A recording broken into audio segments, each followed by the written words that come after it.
travel unleashes an adolescent thrill through my bones. My Uncle Ed was a long-haul trucker, and he held that back roads were for picnics and interstates were for travel, non-stop travel. It's a philosophy that has stuck with me. When I get on the big highway, it's mostly with a sense of urgency and a hammer-down attitude. A few weeks ago, when a last-second assignment promised to carry me 550-plus miles from Portland, I begged my editor to let me go. I couldn't take the picnic roads, not this time. I was stuck on the highway. But I learned that's not so bad. Between the Oregon state line and Portland, there is hidden treasure. If you like watching trains or counting the number of freight cars behind an engine, you'll always have something to do on this ride.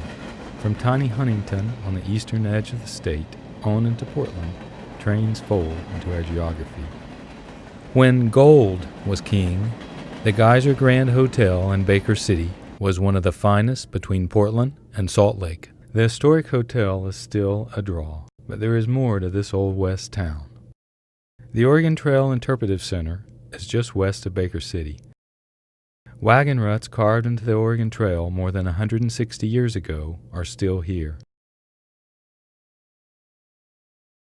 A smiling face on a garbage can greets visitors to one East Oregon rest area. At other rest areas, payphone booths are still around, but the phones are long gone. Windmills are as common as trains. The huge white blades feel even bigger when you're close enough to hear the steady hum they generate.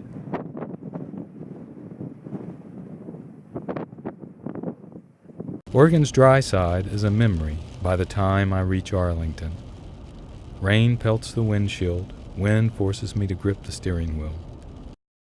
By the Dalles, the sun ignites, and I shoot so many pictures that my iPhone locks up. I decide to pay $1 and drive across the river at Cascade Locks.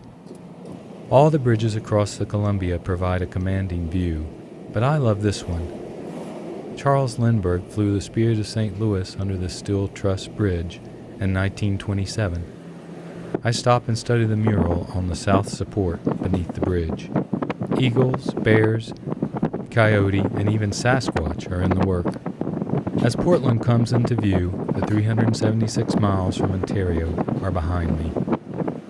For a true interstate warrior like my Uncle Ed, this trip would take less than 6 hours. Today, it took me almost twice that. But the experience of travel is worth it. I created memories and affirmed something I've long known.